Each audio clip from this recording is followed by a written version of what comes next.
Life After Prison. By Silence You. Kabanata 2161 hanggang 2170. Tatlong tunog ng isang kampana ang umalangaw-ngaw sa buong Grundy Uno sect sa madaling araw, na minarkahan ang araw ng paligsahan. Sa Pearl Light Isle, tinutulungan ni Diane at ng mga babae si Severin na magbihis. Sa kanilang suot na kasuotan ay ngumiti si Severin sa kanila. Oras na. Magsisimula na ang paligsahan, at oras na para pumunta tayo sa arena. Lumabas si Severin sa silid at naglakbay sa himpapawid sa isang bahid ng liwanag. Ang mga katulad na eksena ay lumitaw sa buong Grundy Uno sect, habang ang kalangitan ay napuno ng masaganang mga guhit ng bahaghari na may bilang na pataas ng ilang daang libo. Hindi nagtagal at pinangunahan ni Severin ang kanyang mga asawa sa arena ng sekta, na nasa pagitan ng 6th Mountain at ng 7th Mountain. 10,000 mga manunood ang napuno sa arena, at ang pagdating ni Severin ay pumukaw ng isang agarang sensasyon sa gitna ng karamihan. Tingnan mo, nandito si Elder Severin. Paano siya ganoon kabata? Nabalitaan kong nakagawa siya ng malaking tagumpay sa Royal Paragon. Ang kanyang talento ay hindi kat-anji-tangi. Walang sino man ang makakatiyak ng mga tagumpay mula sa pinakamataas na santo hanggang sa huwaran sa loob lamang ng isang taon. Hihihi. Nagtataka ako kung makakatiyak siya ng unang pwesto sa paligsahan.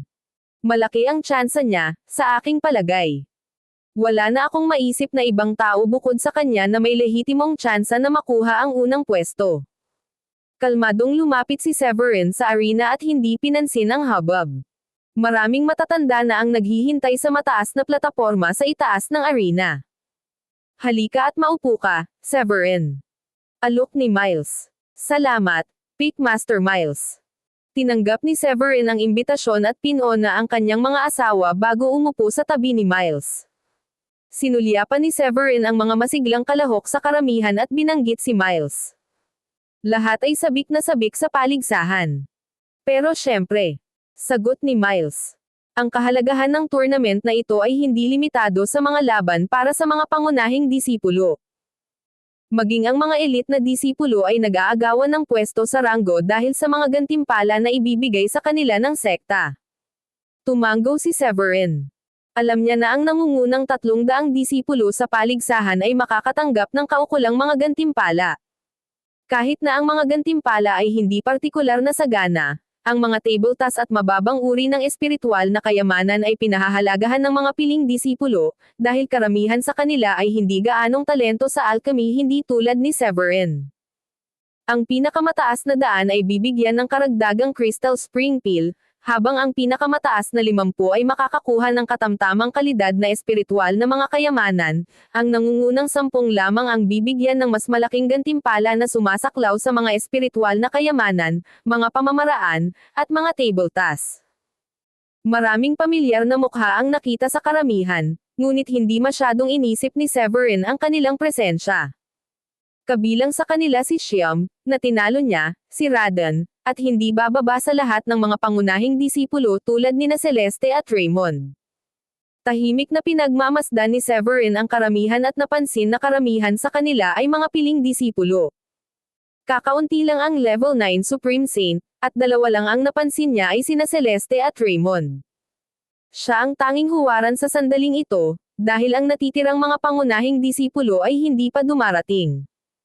Makalipas ang ilang sandali, ang kanyang matalas na banal na pandama, sa kagandahang loob ng kanyang Paragon attainment, ay nagbigay daan sa kanya na madama at matukoy ang isang titig na nakapatay sa kanya. Mabilis na lumipad ang maraming kulay na daloy ng liwanag at hindi nagtagal ay nagsiwalat ang isang mahinhin at maayos na binata. Ang mga disipulo sa paligid niya ay sumabog sa mainit na usapan. Ayan si Riley. Siya ang pangatlong core disciple. Nabalitaan kong nakarating siya sa Paragon ilang buwan na ang nakalipas. Mukhang totoo ang mga chismis noon. Nakakatakot talaga ang dating niya. Sino ang mag-aakala na ang 3 sa 5 pangunahing disipulo ay gumawa ng isang pambihirang tagumpay sa Paragon? Siguro kung sino ang pinakamalakas sa 5. Ang kanilang mga talakayan ay nakilala ang tao bilang si Riley. Kaya siya si Riley.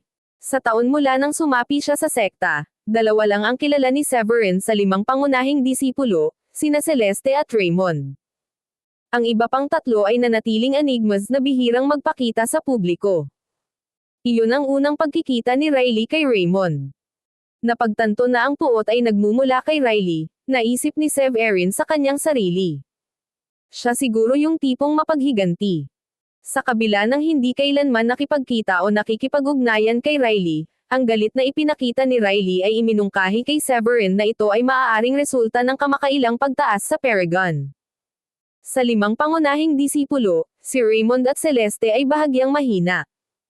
3 lang ang huwaran, sina Riley, Spencer, at Carl.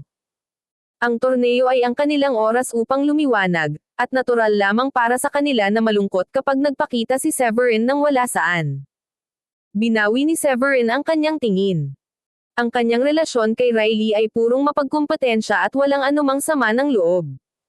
Biglang bumalandra ang bahaghari sa kalangitan at lumapit sa arena ang isang binata na nakasuot ng itim na damit na maraming tao ang nakapaligid sa kanya. Hindi nagtagal ay nakilala nila ang tao bilang si Spencer. Hindi ba Spencer iyon?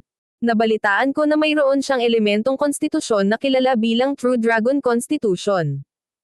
Ito ay nagpapalakas sa kanya bilang isang tunay na dragon, at pinagkadalubhasaan pa niya ang isang lihim na pamamaraan na natatangi sa kanyang konstitusyon na sinasabing sapat na makapangyarihan para pumatay ng isang dragon. Gumawa siya ng isang tagumpay sa pagiging Paragon ilang panahon na ang nakalipas. Nagtataka ako kung kaya niyang talunin ang iba pang core disciples sa paligsahan na ito. Nagiging kawili-wili ang mga bagay. 3 sa 4 na Paragon ang nagpakita na ngayon. Tumangala si Severin at pinagmasdang mabuti si Spencer. Totoo sa inilarawan ng mga alagad, malakas at umaapaw ang enerhiya at dugo sa katawan ni Spencer. Sa kabila ng kakulangan ng mga prominenteng kalamnan, naglabas siya ng malakas na aura sa paligid niya. Bagamat maingat na kinokontrol ang aura upang maiwasan ang paglabas, iniwan nito ang pakiramdam ng lahat na nalagutan ng hininga. Ang pag-asam ng pakikipaglaban kay Spencer ay nasa sabik kay Severin. Naramdaman ni Spencer na may nakatingin sa kanya pagdating niya malapit sa arena. Bigla niyang ibinaling ang kanyang ulo sa direksyon ng titig at tumingin kay Severin nang walang pakialam at malabong pag-alit na tingin. Sa mga nakababatang henerasyon ng mga disipulo na naroroon, ang tanging Paragon-level practitioners ay sina Spencer, Riley, Carl, at Severin. Hindi pa dumarating si Carl, at dahil kilala na ni Spencer si Riley, nagawa niyang malaman kung sino ang hitsura ni Severin sa pamamagitan ng proseso ng elimination. Hindi minamaliit ni Spencer si Severin. Masyadong makabuluhan ang SEC tournament, dahil nag-aalok ito sa kanila ng pagkakataong maabot ang Midland o maging junior leader ng SEC. Ang gayong mga pagkakataon ay hindi naaabot ng mga ordinaryong elite na disipulo, at walang intensyon si Spencer na hayaang mawala ang mga pagkakataong iyon. Dahil si Carl ang may pinakamagandang pagkakataon na masecure ang unang pwesto kasama ang kota para maabot ang Midland, inuna ni Spencer ang pagkakataong maging junior sect leader dahil iyon ang maglalagay sa kanya sa parehong level ni Oscar. Kailangang magpakita ng paggalang sa kanya ang 9-peak Masters. Ang ganoong posisyon ay dumating din na may supply ng iba't ibang mga mapagkukunan ng pagkamit, mataas na antas ng espiritual na mga kayamanan, malakas na pamamaraan, at iba pa. Si Carl ang tanging pangunahing disipulo na sineseryoso ni Spencer. Maaaring may malakas na tagumpay si Riley, ngunit itinuring ni Spencer ang kanyang sarili na superior dahil sa True Dragon Constitution. Sa pangangatawan na katulad ng tunay na dragon pati na rin ang mas malakas na kapangyarihan ng dugo at enerhiya, hindi niya akalain na si Riley ang makakaparehan niya. Kaya ang pinagmulan ng kanyang 70% kumpiyansa sa pag-secure ng posisyon ng junior sect leader. Ang hindi inaasahang pagbangon ni Severin ay nakagambala sa landas na kanyang inukit para sa kanyang sarili upang maging junior sect lead. Inalis niya sa kanyang ulo ang mga kaisipang iyon at tahimik na pumunta sa isang mas tahimik na lugar sa gilid ng arena kung saan maaari siyang magnilay. Inalis din ni Severin ang kanyang tingin. Ang maikling pagpapalitan ng mga sulyap na iyon ang kailangan niya para malaman niya na sina Riley at Spencer ay may masamang intensyon sa paligsahan. Bilang kapwa Paragon, Ang kanilang pagmamaneho at determinasyon ay itinalaga sa bato, at walang sino man ang handang sumuko sa isa. Hindi maiiwasan ang matinding labanan sa pagitan nila. Kahit na sina Riley at Spencer ay lahat ng huli na yugto ng unang ranggo na Saint Attainment, si Severin ay hindi natakot sa alinman sa kanila. Sa isang sitwasyon kung saan ang lakas ng magkabilang panig ay pantay, kung gayon ito ay isang bagay kung sino ang may mas malakas na trump card. Ang mananalo ay halos tiyak na ang taong naghasa ng kanilang pamamaraan at nagpatalas ng kanilang mga kakayahan sa pakikipaglaban. Ang pambihirang tagumpay ni Severin sa Peak Stage Level 1 Paragon ay makabuluhang nagpalakas sa kanyang pangangatawan. Tulad ng isang naglalakad na espiritual na kayamanan, ang kanyang katawan ay lumakas ng mas malakas kaysa sa isang hayop, at marahil kahit na ilang beses na mas malakas kaysa kay Spencer. Ang bawat butas ng kanyang katawan ay nagniningning ng isang kumikislap na liwanag, na nilalamon ang nakapalibot na espiritual na enerhiya sa napakalaking halaga upang magbigay ng sustansya sa kanyang banal na konstitusyon. Ang kanyang mga divine technique at swordsmanship ay pinahusay pa ng Enlightenment Stone, at nadama niya na kaya niyang hawakan ang kanyang sarili kahit laban sa isang level 3 Paragon. Habang malalim ang iniisip ni Severin, may sumigaw. Tingnan mo. Si Carl naman. Napatingin ang lahat sa iisang direksyon at nakita ang isang magandang bihis na figure na lumalabas sa isang bahid ng kulay-kulay na bahaghari na liwanag. Isang malakas na pressure ang bumagsak sa lahat sa loob ng ilang daang milyang radius, na naging dahilan upang tumindig ang mga balahibo ng lahat. Ganito ba nakakatakot ang ating first core disciple? Ang aura mula sa milya-milya ay sapat na upang makaramdam ako ng pagkahilo. Iyon ay inaasahan mula sa first core disciple ng sekta. Ang kanyang aura ay katulad ng mga batikang Paragon. Siya ang reinkarnasyon ng isang sinaunang powerhouse, kung tutuusin, at mayroon din siyang banal na konstitusyon. Siya ay naging isang huwaran pagkatapos lamang ng ilang taon ng pagsasanay, at wala akong maraming tao sa South Sky na makakamit ang ganoong uri ng tagumpay. Sigurado ako na makukuha niya ang unang pwesto sa paligsahan. Tumangala si Severin at nakita si Carl na lumalabas mula sa liwanag. Ang kanyang buong katawan ay napuno ng kapangyarihan ng dugo at enerhiya, na tila balot sa kanya sa isang layer ng pulang ilaw. Ang kanyang paghinga ay nagdulot ng maririnig na shockwaves na umalangaw sa buong kalangitan, at halos maramdaman ng isa ang isang suppressive aura na bumagsak sa mukha ng isa. Siya ang sagisag ng panganib. Naningkit ang mga mata ni Severin at napaisip siya. Medyo sigurado akong karapat-dapat ang reputasyon ni Carl. Tiyak na may higit pa sa nakikita ng mata niya. Ang banta na naramdaman ni Severin mula kay Carl ay isang senyales na si Carl ay mas malakas kaysa kay Spencer o Riley. Makalipas ang ilang segundo, bumaba si Carl mula sa langit at lumapag sa platform. Ilang Peakmasters at matatanda sa paligid niya ang tumayo mula sa kanilang mga upuan at binati siya ng nakangiti. Dito, Carl. Medyo matagal na. Halika at mag-usap. Isang matamis na ngiti ang isinagot ni Carl at nagpas siyang maupo sa tabi ng pinuno ng tuktok ng unang bundok. Napakunot ang noo ni Severin nang makita niya iyon, dahil ang ilan sa mga Peakmaster na iyon ay muggling mag-butter up sa mga inaakala nilang may halaga sa kanila. Sa kabilang banda, ang grupo lang ni Miles ang bumati sa kanya nang magpakita siya sa arena kanina. Nagpa siya si Severin na huwag pansinin iyon. Naghanda siyang pumikit at magnilay habang hinihintay ang pagsisimula ng mahalagang tournament na iyon. Si Carl, gayunpaman, ay sumulyap ng may mapanuring tingin nang makaupo siya. Bahagya siyang napangiti habang tinitingnan si Severin. Ikaw dapat si Severin, ang nagbigay ng malakas na alon sa buong sekta kamakailan. Bahagyang kumunot ang noo ni Severin nang marinig iyon. May ibibigay ka bang payo para sa akin? Hindi naniniwala si Severin na magsisimulang makipag-usap sa kanya si Carl nang walang dahilan, lalo na't hindi pa sila nag-cross ang landas simula nang makapasok si Severin sa sekta. May mapaglarong tingin sa mga mata ni Carl habang sinasabi niya kay Severin. Wala naman.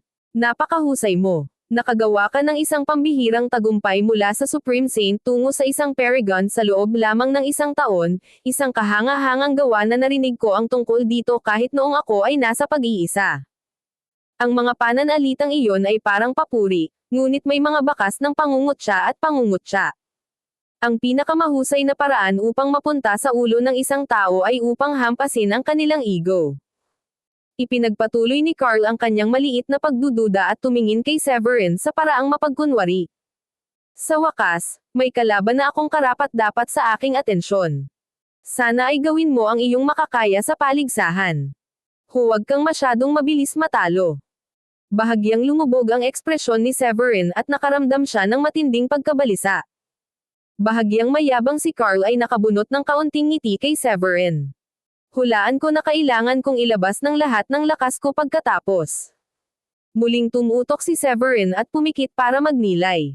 Marahil ang isang sinaunang powerhouse tulad ni Carl ay tumingin sa kanya bilang isang maliit na mas malaking isda, hindi na ito ay dapat na dumating bilang anumang sorpresa na Carl ay mag-isip sa ganoong paraan. Pagkatapos ng lahat, dahil sa isang nakaraang buhay bilang isang Royal Paragon, mababago niya ang lupain ng South Sky sa pamamagitan lamang ng pagtatak ng kanyang mga paa. Normal lang na minamaliit niya ang mga Paragon, dahil baka maisip niya na ang unang pwesto sa tournament ay ibinigay na para sa kanya. Napaisip si Severin sa sarili. E ano kung isa kang muling pagkakatawang tao ng isang dating Royal Paragon? Ang paraan ng pagkamit ay labag sa kalooban ng kalikasan, at ito ay isang walang katapusang kompetisyon laban sa isa't isa. Napatay niya ang hindi mabilang na mga kahanga-hanga, ang ilan ay mas malakas pa kaysa sa kanya, at nakakuha ng tagumpay sa kabila ng pagiging dehado sa kanyang pagkamit. Sa sandaling iyon, inaliw siya ni Diane. Huwag mong isapuso iyon, Severin. Magsisimula na ang torneo, at mahalaga para sa iyo na panatilihin ang isang antas ng ulo. Siyempre naman. Magiging maayos din ako, mahal ko. Tumanggo si Severin. Ang isang pares ng mga pangungusap ay halos hindi sapat upang asar siya. Pumikit si Severin para magpahinga at tahimik na naghintay. Sa paglipas ng panahon, dumarami ang mga disipulo sa arena, at ang bawat sulok ay napuno ng mga tao. Biglang lumitaw ang libu-libong sinag ng liwanag sa kalangitan, at napuno ng lilang ambon ang paligid. Ang matinding pagbabagong ito sa kababalaghan ay nagdulot ng paghanga sa buong venue. Dahan-daang iminulat ni Severin ang kanyang mga mata, at hindi nagtagal ay nakita niya ang lilang liwanag na lumitaw sa itaas ng arena. Biglang lumitaw ang isang 10 talampakan ang taas na biyak sa kawalan, at lumabas ang isang puting nakasuot na si Oscar na may hawak na horsetail whisk. Lahat ng tao sa arena ay tumayo at sumaludo sa kanya. Pagbati, sect leader. Pagbati. Ikinaway ni Oscar ang kanyang kamay at gumawa ng di nakikitang puwersa na nagpapahinga sa mga disipulo. Tama na. Maaari mong alisin ang mga hindi kinakailangang tuntunin ng kagandahang asal. Kasunod ng kanyang utos, hinampas ni Oscar ang spiritual horsetail whisk, na pinupuno ng celestial glow ang buong Grande Uno sect. Inaanunsyo ko ang pagsisimula ng Grande Uno sect tournament. Ang lakas ng isang malakas na kampana pagkatapos ay kumalat sa buong Grande Uno sect, at kaagad halos 1,000 malalaking arena ang bumaba mula sa langit at nanatiling nakabitin sa hangin. Ang mga arena na iyon ay naging material sa pamamagitan ng paggamit ni Oscar ng kapangyarihan ng langit at lupa. Tiniyak nila na ang lahat ng espiritual na enerhiya ng mga kalahok sa loob ng arena ay hindi lilipat sa labas ng mundo, na pinipigilan ang mga epekto ng labanan sa pagitan ng Level 9 Supreme Saint. Doon lamang makakapagtanghal ang lahat ng kalahok sa kanilang buong potensyal. Sa sandaling lumitaw ang mga arena na iyon, naramdaman ni Severin ang kapangyarihan ng langit at lupa na umuusbong mula sa kanila. Nararamdaman niya na para itong independenteng espasyo. Sa sandaling iyon, ang 9 na Peak Masters ay sunod-sunod na pumailan lang sa hangin at nag-channel ng mga sinag at sinag ng espiritual na liwanag mula sa kanilang mga kamay. Mayroong 10,000 mga sinag na naging isang kasing laki ng palad na itim at ginto na token habang dumapo ang mga ito sa bawat kamay ng mga kalahok. Nakatanggap din si Severin ng isa, at napansin niya na ang ulo ng token ay isang maselang pattern ng mga inukit na dragon at phoenix, habang ang buntot ay haligi na nagpapakita ng akumulasyon ng mga puntos. Habang sinusubukan ni Severin na alamin ang paggamit ng mga numero sa token sa kanyang kamay, ang 9 na mga master ng tuktok ay dumating sa Oscar. Sunod-sunod na silang nagpaliwanag sa mga tuntunin ng paligsahan. Maaari kang makakuha ng mga puntos sa pamamagitan ng pagkatalo sa kalaban at sumulong sa susunod na round. Higit pa rito, naunawaan ni Severin ang mga patakaran pagkatapos ng paliwanag ni Oscar. Ang bawat token sa kanilang mga kamay ay katumbas ng isang punto. Ang pangunahing prinsipyo ng laro ay simple, agawin ang mga token mula sa kamay ng kalaban upang madagdagan ang sariling puntos. Ang mga may pinakamaraming puntos ay haharap sa mga kalaban na may katulad na mga puntos pagkatapos na sumulong sa susunod na yugto. Kasabay nito, pinahintulutan ang lahat ng mga kalahok na gamitin ang kanilang mga trump card, tulad ng mga espiritual na kayamanan, mga table tasks, spells, at iba't ibang divine technique sa arena. Isang paghihigpit lamang ang ipinataw, at iyon ay hindi ang pagpatay sa kalaban. Ang mga nasa panganib ng kamatayan ay maaaring tahimik na magsalita ng inaaman ko, habang mahigpit na hawak ang token. Pagkatapos ay i-escort sila palabas ng arena. Matapos maipaliwanag ang lahat ng mga patakaran, opisyal na inihayag ni Oscar na nagsimula na ang paligsahan. Tinawag ang mga pangalan ng 2,000 kalahok at pinayagang makapasok sa mga arena para makipagkumpetensya. Karamihan sa mga disipulo ay level 2 o level 3 na pinakamataas na santo, at sa gayon ay pantay-pantay. Saglit na sumulyap si Severin sa mga posporo at piniling magnilay. Pagkaraan ng ilang oras, ang mga nanalo sa hindi mabilang na mga arena ay napagpasyahan, at ang ikalawang round ng paligsahan ay nagsimula na. Biglang uminit ang token sa kamay ni Severin, hudyat na dumating na ang turn niya. Bigla niyang binuksan ang kanyang mga mata, at isang kislap ng liwanag ang bumungad sa kanyang mga mata. Agad na tumayo si Severin at tumakbo patungo sa pinakamalapit na arena, kung saan napagtanto niya na ang kanyang kalaban ay isang level 4 Supreme Saint lamang. Habang nakikita si Severin, ang kalaban na iyon ay may mapait na ngiti at sinabing, "Maawa ka sa akin." Tumanggo si Severin bilang pagsang-ayon. Ang kanyang kalaban pagkatapos ay gumawa ng unang hakbang at gumawa ng isang hugis fan na espiritual na kayamanan. Itinaas niya ang kanyang kamay at kinawian si Severin, na nagdulot ng banal na liwanag na nagdulot ng malakas na unos. Ang pag-atake ng kalaban ay nagdulot ng ngiti sa ekspresyon ni Severin, at itinaas niya ang kanyang kamay upang hawakan ang paparating na hangin. Ang paligid noon ay tila tumahimik at hinaranggan ang hangin. Medyo hindi nasisiyahan na ang kanyang pag-atake ay naalis ng ganoon kadali, inabot niya ang kanyang special na singsing at naglabas ng isang gintong espada. Isang sonic boom ang itinuro kay Severin. Ang hiwa mula sa gininto ang espada ay dumapo sa katawan ni Severin, ngunit isang metal na kaluskos ang narinig at lahat ng naging resulta ng impact ay mga sparks. Nang tumalbog ang espada at ipinakita ang kawalang kabuluhan kahit na ang pinakamalakas na pag-atake sa arsenal ng disipulo, isang alon ng pagkabigo ang dumaan sa kanya. Iniabot niya ang kanyang token sa kawalan ng pag-asa at sinabi kay Severin, "Panalo ka." Itinaas ni Severin ang kanyang kamay para kunin ang token, na sumanib sa kanya at nadagdagan ng isang puntos. Ang disipulo, na nawala ang kanyang token, ay pinalabas ng arena. Wala pang ilang minuto, natapos na ang second round.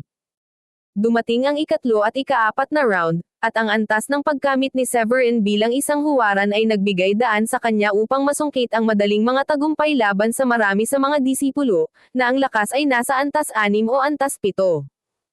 Tulad ng isang pating sa isang tangke na puno ng isda, mabilis siyang nakaipon ng mga puntos, na tumatagal lamang ng kalahating araw upang maabot ang 100 puntos. Sa wakas, nakilala ni Severin ang kanyang unang karapat-dapat na kalaban, si Riley, isa sa mga pangunahing disipulo. Sa loob ng arena, nakatayo si Riley na may kalmadong ekspresyon habang nagpapakawala siya ng bugzo ng espiritual na enerhiya na kumikinang tulad ng araw sa kalangitan. Sinalamin ni Severin ang ekspresyon ni Riley at iniiwasan ang pagpapakita ng dominasyon o pagsusumit. Ang momentum na sumabog mula sa kanilang mga katawan ay parang mga alon ng alon na nagbabanggaan at naghahampas sa isa't isa sa gitna ng hangin. Maya't maya, ang mga dagandong at hiyawan ay napuno ng hangin. Ang tensyon na eksena ay pumukaw ng talakayan sa mga manunood. Sa wakas ay nagkakaroon na tayo ng pagkakataong makita ang dalawang pangunahing disipulong ito na magka-head-to-head. Eksakto. Maliit na prito lang kami kumpara sa mga peteng na tulad nila. Hindi man lang ako nakalagpas sa unang round ko. Kinuha ni Severin ang mga puntos ko pagkapasok ko sa arena. Hoy, sino sa tingin mo, Riley o Severin, ang mananalo? Pupusta ako kay Riley. Nagawa niyang makaabot sa Paragon ng mas maaga kaysa kay Severin, at mayroon din siyang 9 constitution. Mayroon siyang partikular na nakakatakot na kapangyarihan ng araw. Optimistiko rin ako sa tsansa ni Riley.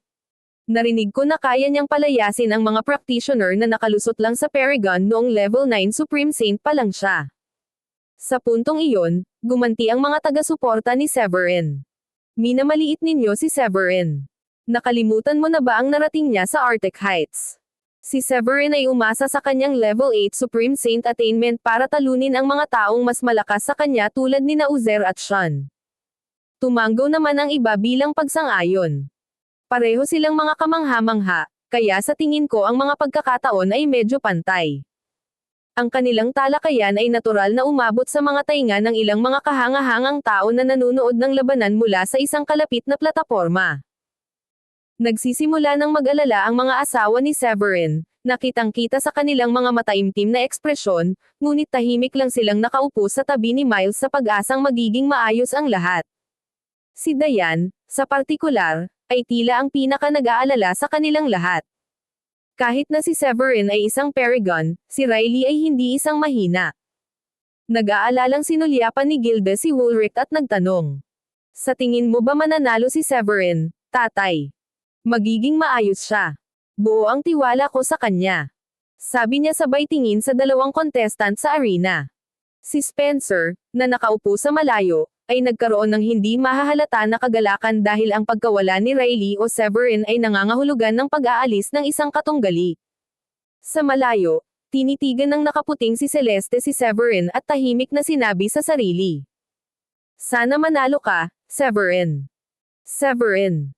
Napabuntong hininga si Raymond na nakatayo sa tabi ni Celeste habang nakatingin sa direksyon ni Severin. Nabigo siyang gumawa ng isang pambihirang tagumpay sa Paragon bago ang paligsahan, kaya alam niyang wala siyang pagkakataong makuha ang una o pangalawang lugar sa paligsahan. Dahil 3 sa 5 pangunahing disipulo ang naging huwaran, at ang huling minutong tagumpay ni Severin ay nagdagdag ng pang-4, napakaraming tao na ang nakikipagkumpetensya para sa nangungunang pwesto. Alam ni Raymond na ito ay isang walang saysay na pagtatangka at inihalal na huwag makipagkumpetensya. Mas matagal nang nakilala ni Raymond si Severin kaysa sa karamihan dahil naging kaibigan niya si Severin simula nang pumasok ang huli sa sekta. Nang pumunta sila sa Arctic Heights, nabigo si Raymond na makuha ang pinakamahalagang relics ng Wildfire, ngunit ang bawat pakikipag-ugnayan na nagbigay daan sa kanya upang maunawaan ang lubos na hindi maintindihan ng tunay na lakas ni Severin. Ang pagkamatay ni Uzer ay lubhang nayanig kay Raymond at nagdulot ng takot. Si Severin ay tila isang taong pinapabore ng langit, dahil tila walang katapusan ang pag-unlad ni Severin. Sa pakikipagkumpetensya ni Severin at Riley sa parehong arena, nakita ni Raymond ang kanyang sarili na bahagyang sabik na makita ang kabiguan ni Severin. Kahit ang pinakamalakas ay matatalo. Baka ngayon ang araw na iyon para sa iyo, Severin. Sa hindi kalayuan, binuksan ni Carl ang kanyang mga mata pagkatapos ng isang sagupaan ng pagmumuni-muni. Sinulyapan niya sina Severin at Riley sa stage bago muling pumikit.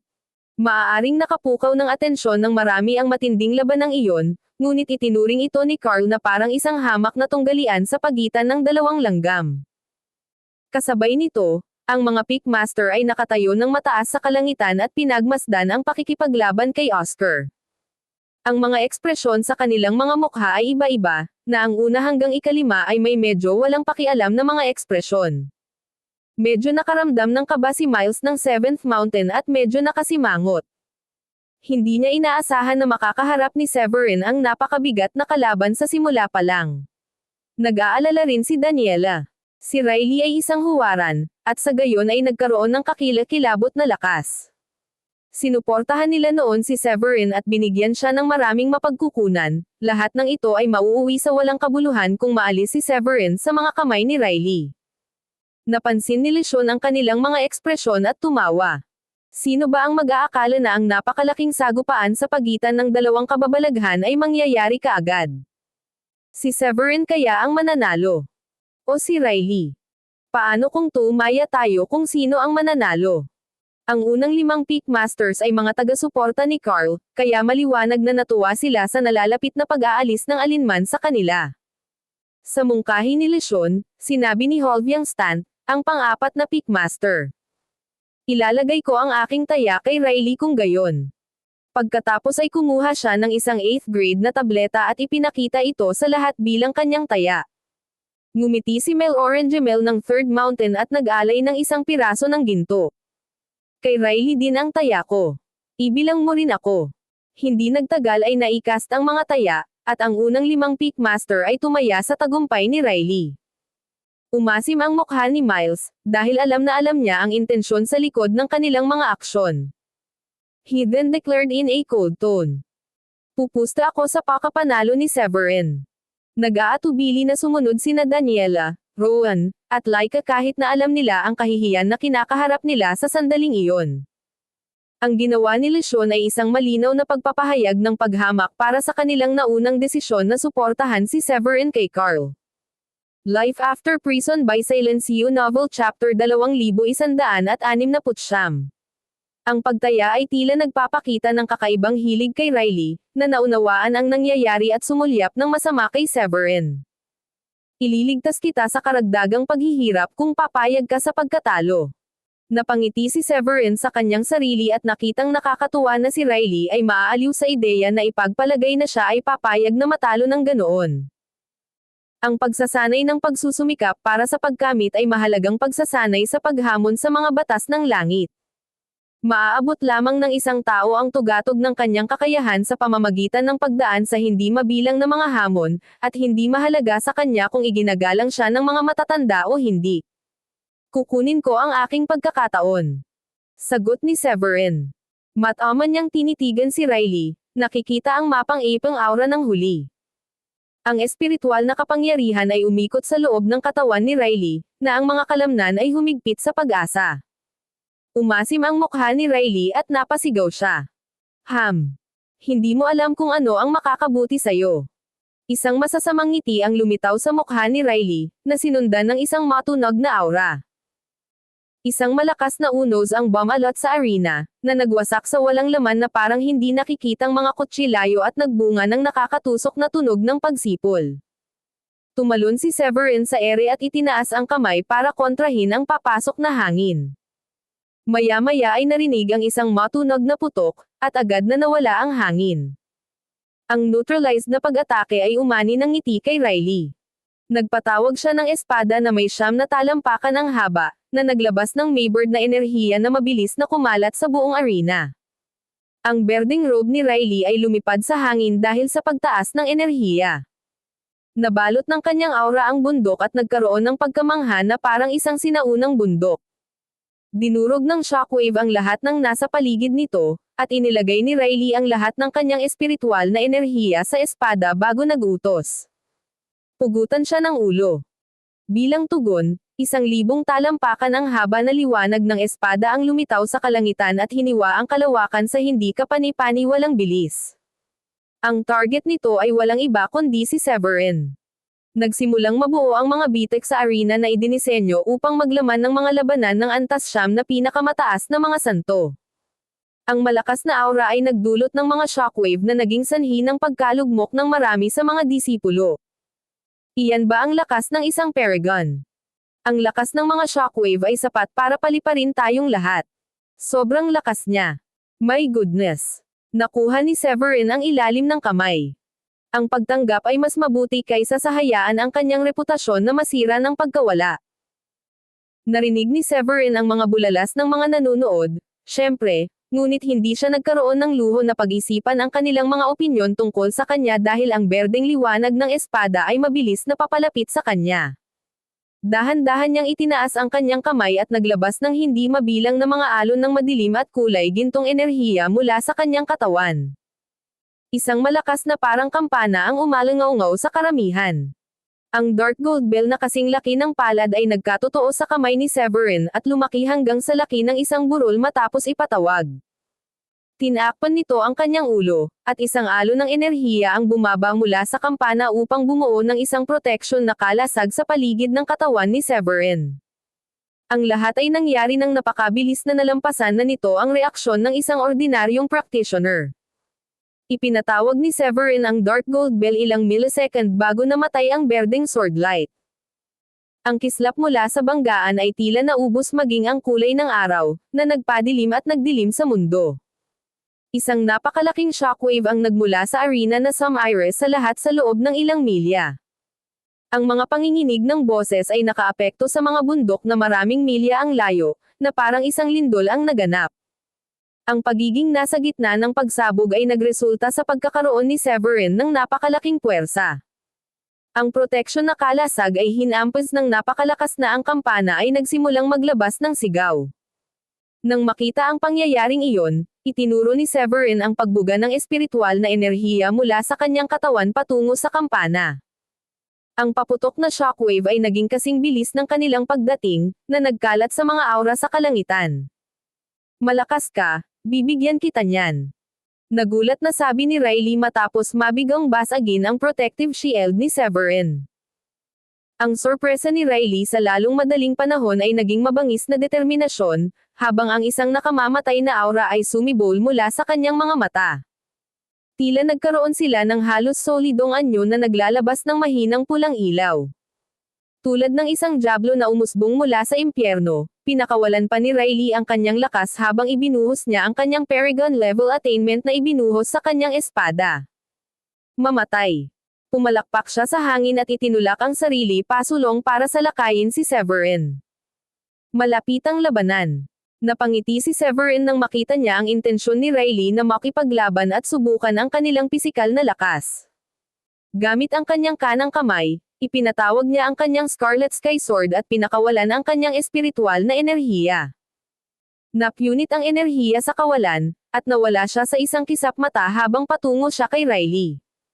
Wala pang isang segundo, nagkasagupaan silang dalawa sa gitna ng hangin kasama ang kanilang espiritual na kayamanan. Ang mga shockwaves at apoy ay dumagsa, ngunit si Riley ay nagsisimula ng maramdaman na maaaring siya ay dehado sa malapit na labanan. Ang pisikal na lakas ni Severin ay sadyang napakalakas, nakahawig ng isang mabangis na hayop sa anyo ng tao. Masama ang pakiramdam ni Riley habang umuusad ang laban. Paanong ganoon kalakas ang kanyang pisikal na katawan? Ang bawat pag-aaway ay nagpapahina sa palad ni Riley, na pinipilit siyang ayusin ang espiritual na enerhiya sa kanyang enerhiya core upang mabawi kung ano ang epekto.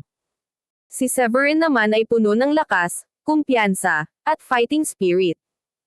Nang maagaw ang atensyon ni Riley sa pisikal na lakas ni Severin ay nginisya niya ito. Huwag kang maabala sa laban natin. Si Severin ay nagpakawala ng isa pang alon ng kanyang walang katapusang kapangyarihan ng enerhiya at dugo, tulad ng isang senyales ng usok na nakadama ng presensya ng isang pag-alit na puwersa. Ang kanyang pisikal na lakas ay muling nadagdagan, at kinuha niya ang panandaliang pagkalipas ng konsentrasyon ni Riley upang maghatid ng isang bulubunduking suntok sa katawan ni Riley.